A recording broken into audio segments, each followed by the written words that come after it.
하나님 말씀 같이 보겠습니다. 하나님 말씀은 요한복음 2장 1절에서 12절까지 말씀입니다. 요한복음 2장 1절에서 12절까지 말씀 같이 읽겠습니다. 시작. 사흘째 되던 날 갈릴리 가나에 혼례가 있어 예수의 어머니도 거기 계시고 예수와 그 제자들도 혼례의 청함을 받았더니 포도주가 떨어진지라. 예수의 어머니가 예수에게 이르되 저들에게 포도주가 없다 하니 예수께서 이르시되 여자여 나와 무슨 상관이 있나이까? 내 때가 아직 이르지 아니하였나이다. 그의 어머니가 하인들에게 이르되 너희에게 무슨 말씀을 하시든지 그대로 하라 하니라. 거기에 유대인의 정결 예식을 따라 두세 통 드는 돌 항아리 6이 놓였는지라. 예수께서 그들에게 이르시되 항아리에 물을 채우라 하신즉 아귀까지 채우니 이제는 떠서 연회장에게 갖다 주라 하시매 갖다 주었더니 연회장은 물로 된 포도주를 맛보고도 어디서 났는지 알지 못하되 물도온 하인들은 알더라. 연회장이 신랑을 불러 말하되 사람마다 먼저 좋은 포도주를 내고 취한 후에 낮은 것을 내거늘 그대는 지금까지 좋은 포도주를 두었도다 하니라. 예수께서 이 첫 표적을 갈릴리 가나에서 행하여 그의 영광을 나타내심에 제자들이 그를 믿으니라. 그 후에 예수께서 그의 어머니와 형제들과 제자들과 함께 가버나움으로 내려가셨으나 거기에 여러 날 계시지는 아니하시니라. 아멘. 하나님 아버지 은혜 감사합니다. 오늘 우리가 찬양으로 고백하였듯이 우리의 눈을 여시고 우리의 마음을 여시고 우리의 모든 감각을 일으켜 깨우셔서 하나님의 음성과 사랑과 당신의 은혜를 느끼게 하여 주옵소서. 예수님의 이름으로 기도합니다. 아멘. 결혼식은 예나 지금이나 굉장히 큰 행사죠. 한 가족에 또 한 개인에게 있어서 잊을 수 없는 이정표와 같은 순간들입니다. 작년 연말에 인도에 있는 어느 한 갑부가 자기 장남 결혼식에 1억 달러, 우리나라 돈으로 1,100억이 넘는 돈을 썼다고 해서 화제가 됐는데요. 인도처럼 고대 근동, 우리 근동의 문화, 고대 문화의 전통에 남아있는 나라들은 지금도 이렇게 무리해서 큰 결혼식을 열기도 합니다. 고대에는 결혼식이 아주 중요한 행사였습니다. 예수께서 살던 2000년 전 팔레스타인은 결혼식은 한 가문의 명예였고 한 지역의 축제였습니다. 그도 그럴 것이 요즘에는 TV도 있고 스포츠도 있고 영화 여러 가지 이렇게 즐거운 축제들이 많이 있지만 고대 사회에는 결혼식이 거의 평생의 유일한 이 사적인 축제였습니다. 그렇기 때문에 혼주는 자기 재산의 상당 부분을 쓰기도 했고 그래서 많은 사람들은 통념적으로 이 결혼식을 그 가문의 명예로 생각했습니다. 그래서 그런지 예수님께서는 또 성경에는 아주 중요한 축제, 기쁨, 그리고 그 축제와 기쁨의 가장 최고의 경지라고 할 수 있는 천국을 설명할 때 혼인잔치, 결혼식을 많이 빗대어 설명했습니다. 마태복음 22장에는 예수께서 왕의 혼인잔치의 비유를 드셨고 또 마태복음 25장 열처녀의 비유의 배경은 혼인잔치였습니다. 그리고 계시록 19장에는 어린 양의 혼인잔치 천국 비유가 나오고요. 예수님께서 우리들의 삶의 태도를 교훈하실 때 혼인잔치에 가서 상석에 앉지 말고 말석에 앉아라 이런 교훈도 주셨습니다. 예수님께서 공적 생애를 시작하실 때쯤에 바로 그 중요한 혼인잔치의 초대를 받았습니다. 우리가 앞으로 읽어보면서 알겠지만 예수님의 공적 생애가 아직 시작하기 전인 것 같습니다. 직전에 한 너댓 명의 제자를 부르신 후에 멀리 떨어져 있는 가나 지역에서 혼인잔치가 열렸는데요. 우리 그 장면 한번 읽어볼까요? 다시 한번 우리 2장 1절과 2절을 한번 읽겠습니다. 시작. 사흘째 되던 날 갈릴리 가나에 혼례가 있어 예수의 어머니도 거기 계시고 예수와 그 제자들도 혼례의 청함을 받았더니. 갈릴리 가나라고 하는 곳, 예수님의 고향 나사렛에서 북쪽으로 한 13km 정도 떨어진 곳에 혼례가 열렸습니다. 가까운 친척도 아닌 예수님을 초대했고 또 멀리 있는 이웃까지 초대했고 그 예수님의 어머니와 또 그들이 볼 때는 친구들이었겠죠. 예수님의 입장에서 관점에서 보면 제자들을 초대한 거 보니까 꽤나 세력 있는 집안의 결혼식이었던 것 같습니다. 얼마나 많이 준비했겠습니까? 그리고 얼마나 많이 돈을 들였겠습니까? 그런데 이 결혼식에 문제가 발생했네요. 3절 한번 읽어볼까요? 어떤 문제인지요? 같이 한번 읽겠습니다. 시작. 포도주가 떨어진지라 예수의 어머니가 예수에게 이르되 저들에게 포도주가 없다 하니. 지금 뭐가 떨어졌습니다. 포도주가 떨어졌네요. 혼인잔치에 있어서 포도주가 상징하는 것은 우리가 요즘에 결혼식장에서 흔히 드시는 음료수의 차원이 아닙니다. 고대 팔레스타인 사회에서 포도주는 큰 기쁨의 상징이었고요. 혼인잔치에서 포도주는 그 음료수의 역할 이상의 또 기능이 있었습니다. 제가 유대 문헌을 찾아보니까 이 고대 사회의 결혼식은 한 7일 정도 했더라고요. 왜냐하면 교통이 발달되기 전이어서 일가 친척이 다 오셔야 되는데 멀리 산다면 오가는 시간들이 있어서 약 한 일주일 정도, 그리고 그 축제가 하루만 하면은 아쉬우니까 이렇게 일주일 정도 길게 가졌습니다. 요즘에 우리가 성경 통독 사사기를 읽고 있는데 삼손이 블레셋에 내려가서 부인을 맞이하여 혼인잔치를 7일간 했다라고 하는 기록도 성경에 남아 있지요. 특별히 마지막 날 7일째 되던 날 이 신랑은 신방에 이쁘게 머물고 있는 신부에게 혼인잔치 동안에는 신부는 나오지 않습니다. 혼방에 머물고 있는데 이 질그릇에, 널찍한 질그릇에 포도주를 가득 담아 신방의 신부에게 들여보내면 신부가 그 포도주를 받아 마시면서 결혼식이 완성이 돼요. 요즘 우리의 식으로 말하면 결혼 반지와 같은 거죠. 그래서 포도주는 기쁨, 하나님의 충만, 그리고 잔치, 그리고 언약의 체결, 이런 식의 상징이 있는 음료였어요. 그런데 포도주가 떨어졌답니다. 이 포도주가 떨어지는 것은 단순한 해프닝이 아니라 조금 부족한 것이 아니라 사고입니다.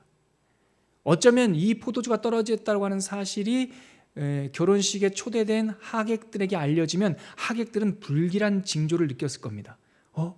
포도주가 떨어졌단 말이지? 이럴 수가. 얼마나 준비했겠어? 어쩐 일로 하다가 어쩌면 이 혼례가 하나님께서 기뻐하지 않는 건 아닌가 라고 하는 이 불길한 징조처럼 여겨질 정도로 포도주는 그만큼 중요했습니다. 요한은 특별히 우리가 앞으로 요한복음을 계속 살펴보면서 또한 1장의 강해 설교에서 제가 말씀드렸듯이 요한은 이러한 사건들과 상징들을 특별히 발췌해서 사용하고 있습니다. 이 가나 혼인잔치 요 기록은 예수님이 공적 생애를 시작하기 전 사건이기 때문에 다른 공간복음에는 나오지 않습니다. 주후 AD 90년경에 요한복음을 기록할 때 사도 요한은 맞아, 그때 예수의 첫 번째 기적이 그렇게 시작되었어 라고 떠올리면서 이 사건을 특별히 소환해내고 있는 거예요. 왜냐하면 이것은 당시 하나의 사건이 아니라 말씀이 이 땅에 오신 이 시대를 상징하는 은유였어요. 말씀이 오신 이 시대, 말씀이 자기 땅에 오지만 그 사람들이 알아보지 못했던 그 시대, 어두움의 시대, 예수님이 초청받았고 꽤나 권세 있는 집안이었고 열심히 준비했고 돈도 많이 들였지만 결국은 포도주가 떨어져 버린 시대, 성전도 있고 예배도 있고 팍스 로마나라고 해가지고 이제는 전쟁이 없는 로마의 시대가 된 것 같았지만 포도주가 떨어져 버린 시대, 기쁨이 메말라 버린 시대, 그 시대를 사도 요한은 예수님이 초대받았던 이 시대로 상징해내고 있는 것이죠. 위기의 시대입니다. 기쁨이 떨어져 버린 시대입니다. 바로 이때 이 위기 앞에서 한 여인이 예수께 이야기를 합니다.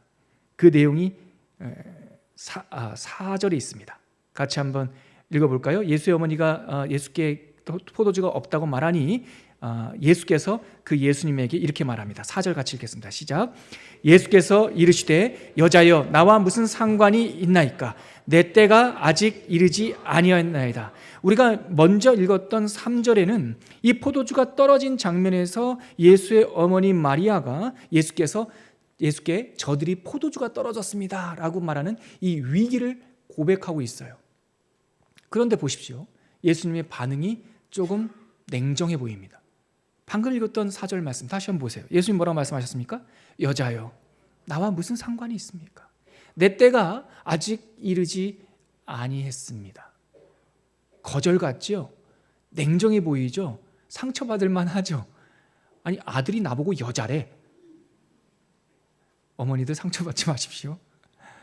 어쩌면 냉정해 보여요. 근데 예수님께서 공적 생애를 시작하실 때 어머니 마리아를 하대한 것이 아니라 공적인 삶 속에서 예수 구원의 역사 속에서 모든 사람이 내 어머니요, 내 뜻, 하나님의 뜻대로 행하는 사람이 내 형제요 자매다 말씀하셨기 때문에 좀 더 객관적으로 어머니를 여자여 부르는 겁니다. 그런데 이렇게 거절과 같고 냉정해 보이는 예수님의 반응 앞에 이 마리아는 또 어떻게 반응합니까? 이어지는 5절 말씀 다시 한번 읽어볼까요? 시작. 그의 어머니가 하인들에게 이르되 너희에게 무슨 말씀을 하시든지 그대로 하라. 마리아는 지금 예수님을 향한 초점을 잃지 않습니다. 마리아는 냉담한 예수님의 반응 앞에서 대안을 찾지 않습니다. 그래요? 상관이 없단 말이죠. 야, 다른 집에 가서 포도주 있나 한번 봐야겠네요. 내가 다른 데 가서 좀 사와야겠네요. 아니면 연회장, 이 잔치의 전문가 아니겠습니까? 연회장이라면. 연회장 불러다가 포도주가 떨어졌어요 라고 한번 컴플레인 할 수도 있잖아요. 근데 마리아는 예수님께 이야기하고 예수님의 반응이 내 뜻과 다른다 할지라도 예수님을 향한 초점을 잃어버리지 않습니다. 이게 믿음입니다. 이게 기도의 올바른 자세입니다. 기도는 우리가 하나님 앞에 우리의 소원을 청하는 간청이나 치성 드리는 것이 아닙니다. 우리의 문제를 예수님 앞에 쏟아놓는 것이야말로 그것이 기도입니다. 때로는 내 생각대로, 내 원함대로, 내가 원하는 때에, 내가 원하는 만큼, 내가 기대하는 반응대로 돌아오지 않을 수 있습니다. 그러나 내가 원하는 만큼 반응이 돌아오는 것을 따라 기도의 응답과 기도의 성공이 달린 것이 아니라 예수님께 이야기했느냐, 그리고 예수님께서 그 말씀을 들으셨느냐가 중요합니다. 이러한 내용이 성경에 많이 나와 있습니다. 예수님의 반응이 뜻밖의 경우가 많았는데 그 수로보니게 여인처럼 나는 이방인의 개에게, 이방인들에게 보내지 않았다, 이스라엘의 잃어버린 양에게 보냄을 받았다 했을 때 그의 무릎 앞에, 그의 발치에 무릎을 꿇고 예수의 옷자락을 잡으며 그렇습니다 주님, 저는 개입니다. 그러나 개도 주인의 밥상에서 부스러기를 먹지 않습니까? 라고 예수님을 향한 초점이 흐려지지 않았을 때 예수님께서 그 여인에게 그 믿음을 본 것이죠. 마리아가 그렇게 하고 있습니다. 대안을 찾고 있지 않습니다. 여러분, 그런데요, 우리와 성정이 똑같은 마리아는 특별한 사람이 아닙니다. 마리아는 특별한 신적인 존재가 아닙니다. 그렇게 나가면 너무 나간 겁니다, 여러분. 그런데 우리와 똑같은 마리아가 어떻게 이러한 고백을 드릴 수 있었는지는 우리가 궁금합니다. 마리아가 이러한 믿음의 고백을 드릴 수 있었고 마리아가 이렇게 예수님을 향한 초점을 잃지 않을 수 있었다면 우리도 가능합니다. 그럼 어디에서 이 힘이 있었는지 우리 한번 찾아볼까요? 첫 번째, 마리아에게는 은혜의 경험, 말씀의 경험이 있었습니다. 누가복음 1장을 한번 가보시죠. 마리아의 나이 15살 때의 일입니다. 누가복음 1장에 보면 하나님의 천사 가브리엘이 마리아를 찾아옵니다.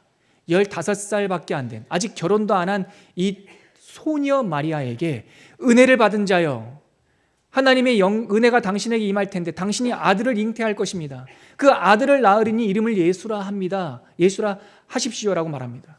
이때 마리아의 반응은 놀랍죠. 왜냐하면 아직도 결혼하지 않은 사람이 2000년 전 팔레스타인 문화 속에서 임신을 했다니요. 그게 들켜지는 순간 그 가족들에 의해서 명예살인을 당할 수 있습니다. 아직도 결혼하지 않은 딸이 배가 불러 나온다고 한다면 그 가족들에 의해서 목숨을 잃을 수 있습니다. 그것이 이웃 사람들에게 전파되면 아마 모든 마을 사람들이 음란한 여자라고 돌멩이를 들고 섰을 것입니다. 그런데 아기를 갖겠다고 천사가 말하는 겁니다. 마리아의 첫 번째 반응은 어땠죠? 저는 남자를 알지 못합니다. 나에게 어떻게 그러한 일이 일어날 수 있겠습니까? 이렇게 사실을 얘기했지만, 자기의 가능하지 않음을 얘기했지만 가브리엘은 하나님의 계획을 멈춤없이 계속 얘기합니다. 그때 하나님의 계획을 들은 15살쯤 된 소녀 마리아는 죽음을 결단한 아멘을 고백합니다. 그게 바로 누가복음 1장 38절에 있습니다. 같이 한번 읽어볼게요. 시작. 마리아가 이르되 주의 여종이오니 말씀대로 내게 이루어지이다 하매 천사가 떠나니라. 말씀대로 내게 이루어지이다. 주의 여종이오니 말씀이 내게 이루어지이다. 이 고백이야말로 진정한 믿음의 기도이고 목숨을 담보로 한 죽을 각오로 하나님께 올려드리는 아멘의 기도입니다. 이 기도는 예수의 기도를 닮아 있습니다. 예수 그리스도께서 마지막 날 밤 금요일 날 그 저녁에 기도하실 때 땀방울이 핏방울 되돌까지 간청하며 하나님 앞에 주여 할 수만 있다면, 아버지와 할 수만 있다면 이 잔을 나에게서 옮겨주시옵소서라고 간청하셨지만 그 마지막 기도 제목은, 기도의 내용은 뭐였습니까? 그러나 나의 원대로 마시옵고 아버지의 뜻대로, 아버지의 원대로 되기를 원하나이다. 주의 여종이오니 말씀대로 내게 이루어지이다. 이 말씀대로 그가 임신했고, 이 말씀대로 하나님이 그녀를 보호하셨고, 이 말씀대로 아들이 태어났으니 그 아들의 이름이 예수였습니다. 마리아는 다 알지 못했어요. 그러나 말씀이 이루어지기를 그 말씀에 자신을 묶었을 뿐입니다. 또 예수님께서 12살쯤 되었을 때 이러한 예수님과 함께 했었던 경험이 마리아에게 있었습니다.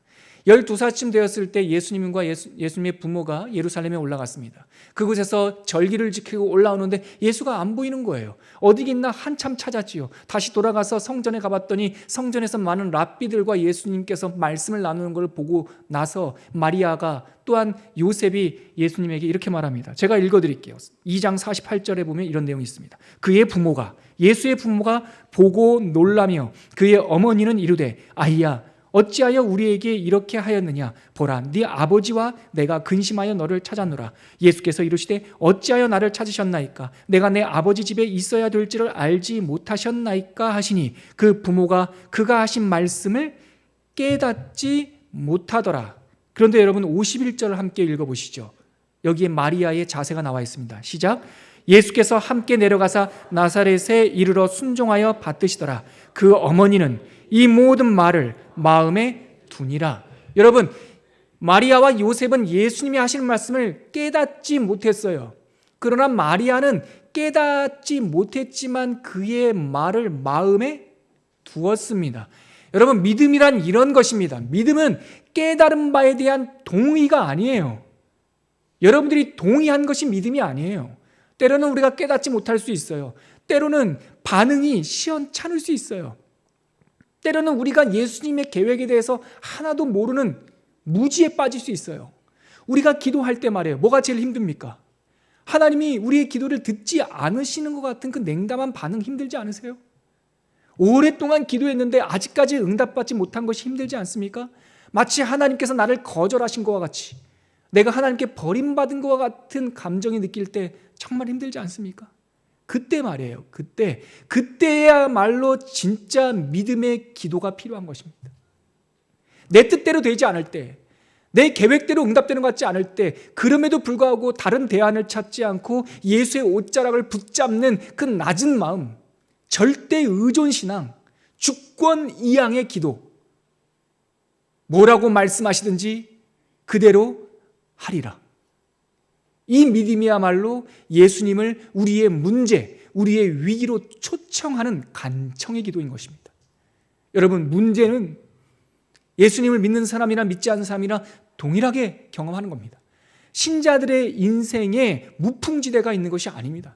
우리도 바람을 만나고 파도를 만납니다. 하지만 신자와 불신자의 차이는, 신자조차도 사망의 음침한 골짜기를 걸어가지만 신자의, 예수님의 기적과 말씀의 경험을 갖고 있는 사람의 차이는, 비록 우리가 사망의 음침한 골짜기를 간다 할지라도 하나님의 지팡이와 막대기가 나를 지키고 있다라고 하는 이 말씀, 이 사실을 붙잡는 것, 이것이 진짜 기도이고 진짜 믿음인 것입니다.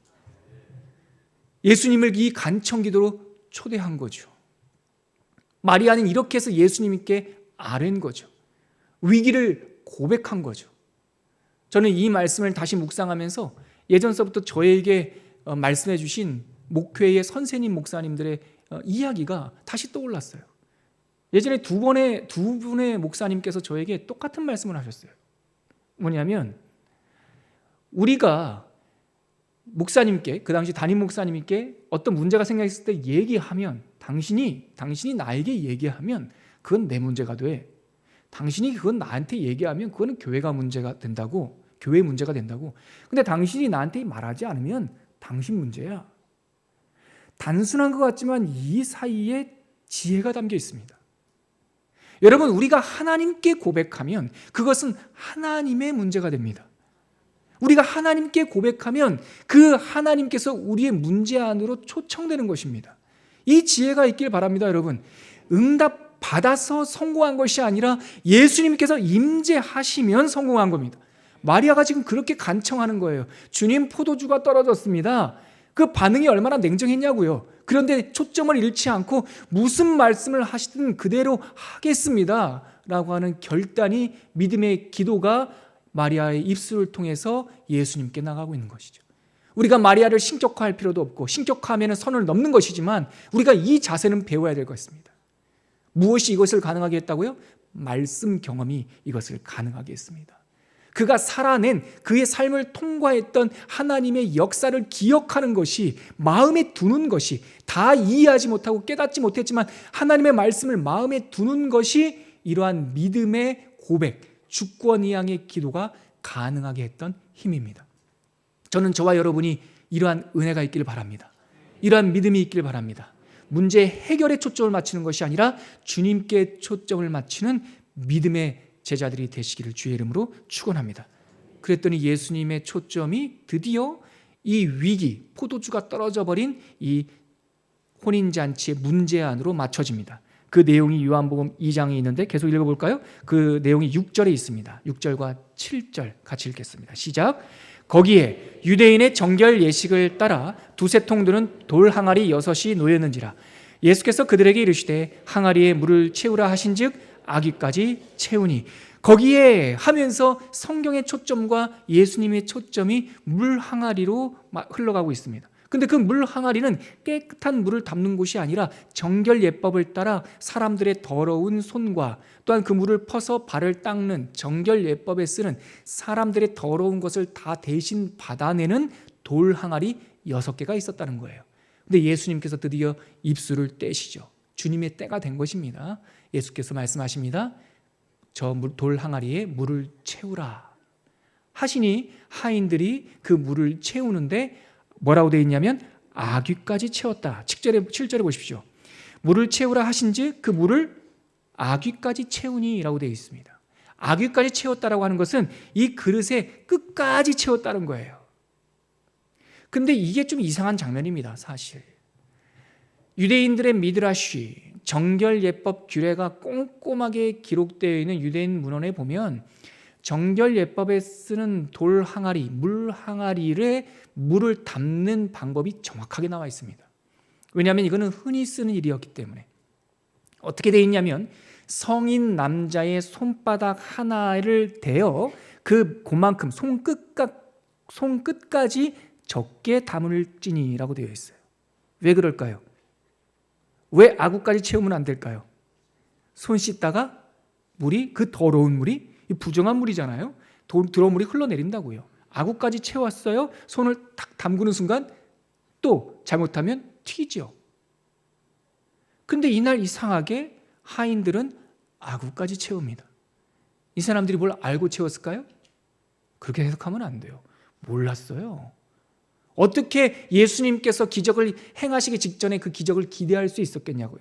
우리 생각이 어떻게 천국 소망, 천국 구원에 대한 기대가 있었겠냐고요. 우리는 아무것도 기대 없는 사람이에요. 그런데 뜻밖의 어떤 이유인지 모르겠지만 이날 하인들이 이렇게 해버렸어요. 저는 이 말씀이 저에게 큰 은혜가 됩니다. 우리의 결단과 의지, 우리의 협력으로 기적이 일어나는 게 아니에요. 우리는 아무 생각이 없지만 뜻밖의 하나님께서 하나님의 구원 역사 가운데 우리를 초대하신 겁니다. 우리에게 배역을 맡기신 거예요. 우리가 시나리오를 다 이해하지 못해요. 그러나 하나님께서 그날따라 어쩐 일인지 우리의 행동이 아구까지 채우는 일로 드러난 거예요. 그러고 보니 우리의 구원이 다 그렇습니다, 여러분. 노병균 목사가 세상에 있는 모든 종교를 따져보고 헤아려보고 율법대로 또한 글귀대로 예수를 믿은 걸로 아세요? 아니요. 초등학교 2학년 때 그저 우리 어머니 손잡고 그저 아무 기대함 없이 교회를 찾아갔는데 그날 우리 집안에 구원이 흘러 들어왔습니다. 어떤 형제는 결심하고 예수 믿은 줄 아세요? 어떻게 예수 믿었냐고 물어보니까 군대에서 평소에 단 것도 좋아하지 않은데 초코파이 먹고 싶어서 군대에서 교회 갔다가 그날 구원이 임했어요. 어떤 형제님은 부인이 그렇게 가자고 가져서 맨날 교회 주차장까지만 데려다주고 아이들과 부인이 예배 드리러 가면 주차장에서 거기 운전하러 온 아저씨들 몇 명과 담배 피다가 한 2년 주차장까지만 가다가 좀 뭐가 있길래 저래 하고 그냥 그 사람 표현으로는 우연히 그냥 예배당 안에 들어갔는데 그날 바로 하나님을 만났어요. 계획 세운 사람 아무도 없습니다. 배워서 믿은 사람 없습니다. 알고 악유까지 채운 사람 아무도 없습니다.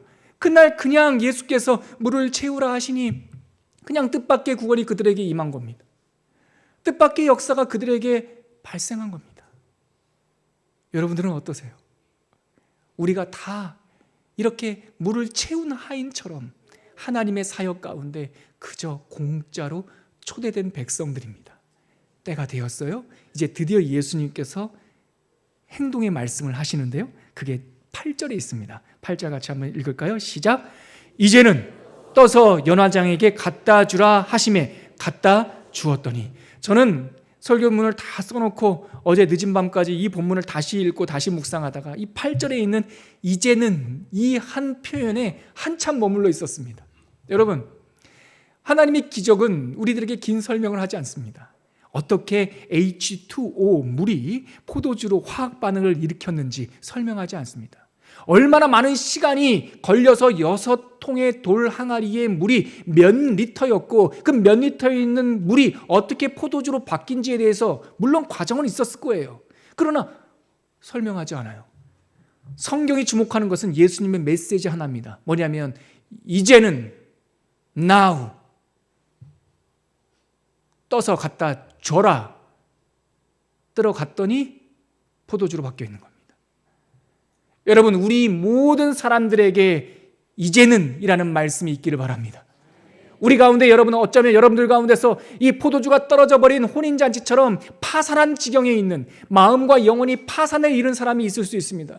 여러분들 가운데 이 포도주가 떨어진 이 혼인잔치의 주인처럼 위기를 느끼고 있는 사람도 있을 겁니다. 여러분들 가운데 오랫동안 기도했지만 아직까지도 응답받지 못한 기도가 여전히 남아있는 분들 있을 겁니다. 그러나 다른 데 대안이 없습니다. 오직 예수의 말씀에만 대안이 있습니다. 예수께서 이제는 말씀하시는 순간 기적이 일어날 줄 믿습니다. 이제는 한 말씀 해주십시오. 제가 어젯밤에 묵상하다가 이 말씀 앞에서 주님, 이 조국교회에 이제는 이 한 말씀 해주십시오. 우리가 바닥을 친 것 같고 우리의 죄악이 느헤미야의 기도처럼 우리의 죄악이 정수리에 찬 것 같지만 주여 이제는 한 말씀 해주시면 역사가 경험해보지 못한 반전의 드라마가 한국교회와 조국교회와 열방에 일어날 줄 믿습니다. 그렇게 기도를 했어요. 이제는 한 말씀 듣는 여러분들 되시기를 주의 이름으로 간절히 축원합니다. 떠서 갖다 줬어요. 그랬더니 그 포도주를 마시는 사람들이 있지요. 9절입니다. 같이 한번 읽어볼게요. 시작. 연회장은 물로 된 포도주를 맛보고도 어디서 났는지 알지 못하되 물도운 하인들은 알더라. 연회장이 신랑을 불러. 여러분 9절 다시 한번 보실까요? 연회장은 연회장, 이 치프라는 거예요. 이 연회를 주관하던 치프예요. 이 사람은 가족들 가운데, 그 혼주의 가족들 가운데 아주 셈이 빠르고 이런 걸 많이 해본 전문가를 세워요. 근데 연회장은 전문가조차도 왜 이 물이 포도주로 바뀌었는지 몰라요. 마시는 사람도 몰라요. 그러나 누구만 압니까? 물도온 하인들만 아는 거예요, 여러분. 할렐루야. 저는 이 말씀이 너무 좋아요, 여러분. 많은 사람들이 요즘 현대의 한국교회와 현대 한국교회를 보면서 마치 포도주가 떨어진 이 연회장처럼, 이 혼례자리처럼, 야, 한국교회는 이제 위기야. 한국교회는 이젠 끝났어. 강남에 있는 교회도 무너지고 강동교회에 있는 교회도 무너지고 뭐 다 무너졌어 라고 할 수 있습니다.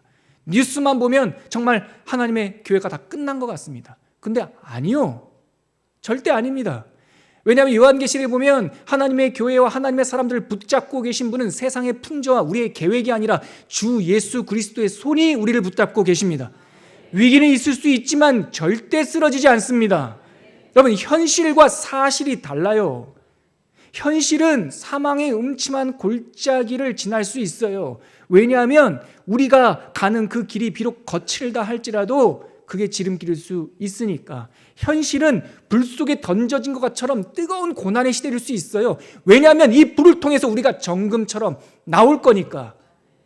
그러나 사실은 우리가 사망의 음침한 골짜기를 지날지라도 해를 두려워하지 않을 것은 주의 지팡이와 막대기가 나와 함께 하시니까. 이것이 사실입니다. 현실과 사실은 달라요. 현실은 내가 세 끼, 네 끼 못 먹었으면 배가 고프죠. 저도 식사를 안 하면 배가 고프잖아요. 우리 다 배가 고프잖아요. 그러나 사실은 뭡니까? 안주머니에서 지갑 꺼내서 카드 꺼내면 바로 어디든 가서 식사할 수 있어요. 이게 사실이고 이게 능력이라고요. 현실은 아직 어려울 수 있어요. 그러나 사실은 예수님께서 역사 뒤 이면에서 우리를 붙들고 계시는 거예요, 여러분. 이거를 바라볼 때 기적의 뿌리를 알 수 있는 겁니다. 그래서 모르죠. 포도주 먹으면서도 몰라요. 세상 사람들은 한국교회가 다 어렵다고 말을 해요. 그러나 누군만 압니까? 물돈 하인은 압니다. 현실은 엘리야가 볼 때 자기를 뒤쫓아오는 이세벨이었죠. 850명의 모든 이방 선자를 죽였는데 여전히 남아있는 악 때문에 엘리야는 우울증에 빠졌죠. 그래서 호렙산에 가지 않았습니까? 그러나 사실은 뭐였습니까? 바알에게 무릎 꿇지 아니한 7,000명이 있다라는 것이 사실이었습니다. 현실은 한국교회가 어려운 것처럼 보이죠? 아니요. 저는 반드시 믿습니다. 이 시대에 10년 후, 20년 후 열방의 복음과 열방을 선교하는 것을 준비하는 사람들이 반드시 있습니다. 우리 초원교회도 지난 시간 동안에 어려움의 시간이 있었어요. 지금 우리가 새로운 극상품 포도주를 마시죠. 좋아해요. 감사해요. 연회장도 그런데 왜 이러한 포도주가 흘러나오는지 모른다니까요. 전문가들 모릅니다. 우리 이야기 조금 나누면 다 기적이랍니다. 여기서 여러분들 포도주를 마시지만 어이 좋다. 예전보다 더 좋은데 네, 포도주 많이 드시고 많이 마시고 기뻐하십시오. 그러나 지난 시간, 어두운 시간 동안 물돈 하인들이 있다는 것은 잊지 마십시오. 아무도 안 보지만 아무한테도 말하지 않았지만 지난 1년 동안 아침을 금식하며 기도했던 권사님이 계시고 아무도 알아주지 않지만 자기의 휴가와 자기 반나절 쉬는 시간 와가지고 아무도 정리해 놓지 않는 장비를 정리하고 휴지를 줍고 바닥을 닦고 창틀을 닦고 여러분들이 모르시지만 한낮에도 점심이든 아침이든 저녁이든 이 텅 빈 예배당에 와서 기도하는 기도의 사람들이 있었다는 걸 아셔야 됩니다. 그 사람들은 알아요. 그 사람들은 이 물이 어떻게 극상품 포도주로 바뀐 줄 압니다, 여러분. 그 신비한 비밀이 우리한테 있는 거죠. 여러분, 한국교회가 어렵습니까? 아니요. 저는 우리 초원교회가 물돈 하인이 되길 바랍니다. 많은 사람들은 어떻게 회복되었고 어떻게 그리스도의 푸르른 계절이 이 조국교회에 다시 돌아왔는지 모를 수 있어요. 하지만 기도한 교회는 압니다. 금식하고 매달리고 하나님 앞에 우리만을 위한 것이 아니라 하나님 나라를 위하여 우리를 깨어드린 교회들은 압니다. 연회장도 모르고 포도주를 마시는 사람도 모르지만 물도운 하인들은 압니다.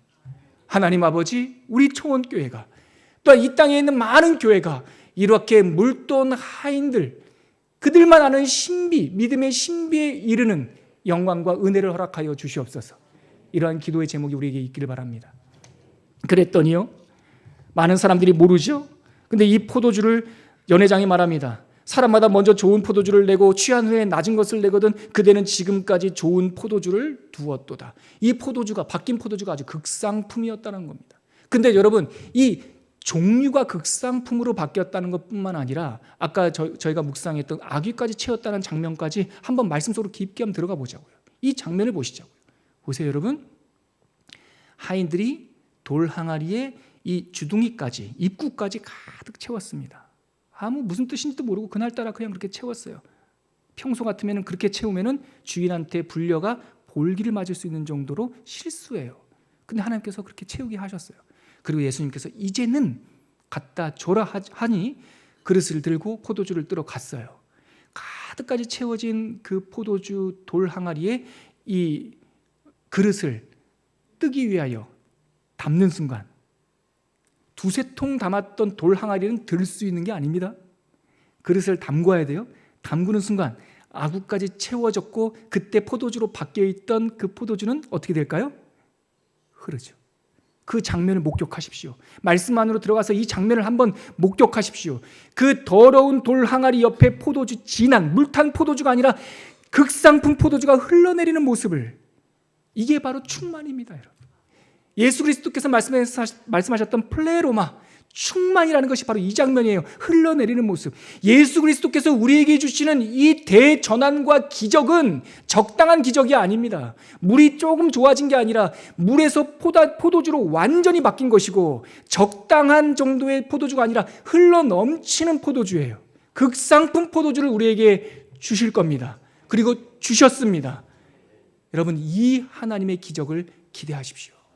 여러분들 가운데 조그만 문제들이 있지요? 그거 조금 빼주는 정도의 변화가 아니라고요. 하나님께서 우리에게 주시고 예배에 놓으신 이 표적은 우리의 존재적인 변화, 적당한 것이 아니라 흘러넘치는 은혜, 아구까지 채워졌던, 정수리까지 채워졌던 그 모든 죄악이 극상품 포도주로 변화되어 우리의 모든 삶에 흘러내리는 은총, 완전한 은총이었던 것이죠. 근데 이것을 가리켜 요한은 이렇게 고백합니다. 그게 11절 말씀이 있습니다. 같이 한번 읽어볼까요? 시작. 예수께서 이 첫 표적을 갈릴리 가나에서 행하여 그의 영광을 나타내심에 제자들이 그를 믿으니라. 요한은 이 사건을 첫 번째 뭐라고 말합니까? 사인, 표적이라고 말합니다. 표적은 결과가 아닙니다. 표적은 뭔가를 가리키는 거예요. 뭐를 가리키고 있죠? 그의 영광을 가리키고 있어요. 이 극상품 포도주가 바뀌었다라고 하는 이 사실은 2000년 전에 하나의 사건이 아니라, 하나의 일회적인 사건이 아니라, 이것은 상징이란 말이에요. 누구의 영광을 나타내는 상징? 사인이라고요? 예수 그리스도의 영광을 나타내는 사인이에요. 그러면 모든 죽은 사람들을 다시 일으켜 세웠던, 사망에서 생명으로, 죽은 자리에서 천국의 나라로, 이 세상의 나라에서 하나님의 백성으로 완전한 전환을 일으켰던 이 이제는 이라고 하는 때가 언제입니까? 바로 십자가입니다. 십자가 이후의 부활입니다. 십자가는 모든 죄의 이 돌 항아리를 상징한다면 빈 무덤은 극상품 생명의 포도주를 상징하는 겁니다. 그래서 요한은 특별히 한 단어를 골라서 이 이야기를 시작했습니다. 그 내용이 우리가 아까 읽었던 2장 1절인데요. 한 번만 더 읽어보시죠. 바로 앞 첫 단어입니다. 같이 한번 읽겠습니다. 시작. 사흘째 되던 날. 이 구절입니다. 이거는 그냥 사전에서 뽑아온 단어가 아닙니다. 요한은 일부러 이 단어를 선택하고 있는 겁니다. 1장에서는 계속 많은 사건들이 반복되지만 사흘째 되던 날이란 말을 쓰지 않습니다. 이튿날, 그 다음날, 그 다음날, 그 다음날을 계속 써요. 그런데 2장, 이 첫 번째 표적을 얘기할 때 어떻게 표현한다고요? 사흘째 되던 날. 이것은 암시입니다. 일부러 뽑아 쓴 상징 언어입니다. 그래서 톰 라이트라고 하는 영국의 저명한 설교가는 이 구절을 설명하면서 이렇게 우리들한테 반문하고 있습니다. 설명하기 전에 이걸 질문을 하면서 우리한테 이 내용의 의미를 설명하고 있는데요. 제가 그대로 갖고 왔어요. 한번 읽어드릴게요. 들어보시죠. 톰 라이트는 이렇게 말합니다. 요한은 이 모든 일이 사흘째 되던 날에 일어났다고 말하는데 여러분들은 이 표현이 무엇을 암시한다고 생각하십니까? 사흘째 되던 날, 죽은 지 사흘 만에 죽음 가운데서 부활하신 예수 그리스도. 톰 라이트는 이렇게 또 말을 이어갑니다. 사흘 만에 부활하신 예수 그리스도의 은혜로 말미암아 죄와 율법의 시대가 아니라 은혜에 살고 있는 우리에게 이미 이 사흘째 날의 첫 표적은 이루어진 것입니다. 할렐루야. 사흘째 되던 날에 있었던 이 가나 혼인잔치의 기적은 십자가, 부활, 예수 그리스도의 더러운 물을 포도주로 바뀌었던 우리 구원의 사건을 상징하고 있다라고 해석하고 있어요. 저도 이 말에 동의합니다, 여러분. 우리는 지금 다 물이 변하여 극상품 포도주가 된 혼인잔치에 살고 있는 사람들입니다. 이제는 예수 그리스도를 통하여 성령 하나님께서 우리들에게 가져다 주시는 포도주, 기쁨의 포도주를 마십시오. 하나님의 기쁨을 누리십시오. 신랑 되신 예수님과 함께 구원의 기쁨을 누리십시오. 그리고 그 포도주만 마시고 그냥 참여하는 자가 되지 말고, 여러분 오늘 이 요한복음 2장의 말씀이 우리들에게 권면하는 말씀, 물도온 하인들만 아는 신비 안으로 깊숙이 들어가십시오. 조국 교회를 위하여 기도해 주십시오. 초원 교회를 위하여 기도해 주십시오. 이 땅과 이 열방 메말라버리고 파선한 것 같은 이 시대를 위하여, 다음 시대를 위하여 하나님의 말씀을 듣고 물을 악유까지 채우는 물도온 하인들의 신비가 여러분들에게 있기를 주의 이름으로 축원합니다. 같이 한번 기도하겠습니다. 이 말씀을 거두면서 기도할 때, 하나님 아버지, 우리는 전에는 다 파산한 포도주가 떨어져 버린 혼인잔치와 같았습니다. 예수님 우리 가운데 오시옵소서. 이제는 이라고 한 말씀 해주십시오. 그리고 물이 변하여 포도주가 되는 역사를 경험하게 하여 주시옵소서. 이렇게 한번 결단하며 기도하겠습니다. 하나님 아버지, 은혜를 감사합니다. 오늘 말씀을 통하여 정말 하나님께서 우리 가운데 임재하여 주시고 하나님의 메시지가 우리 가운데 이 말씀을 알게 하여 주시옵소서. 이제는 십자가의 사건을 통하여서 물이 변하여 포도주가 됐다는 사실을 알게 하여 주시옵소서. 그리하여 이제는 먹고 마시는 것으로 기뻐하는 것이 아니라 물도온 하인들만 아는 그 기적의 신비 안으로 깊게 들어가는 주의 백성들 다 되게 하여 주시옵시고, 이 메말라버린 시대에 하나님의 극상품 생명의 포도주를 전하는 주의 일꾼 되게 하여 주시옵소서. 하나님 아버지, 이제는 기적이 일어난 시대에 살고 있습니다. 우리가 이 하나님의 생명의 포도주를 퍼서 많은 사람들에게 부지런히 나눠주는 부지런한 종들 되게 하여 주시고, 어둡고 힘든 지역에 갈 때, 보내실 때마다 그곳에서 예수님의 말씀에 순종하여 악유까지 물을 채워 하나님의 기적을 목격하고 체험하는 물도온 하인들이 다 되게 하여 주시옵소서. 예수님의 이름으로 기도합니다. 아멘.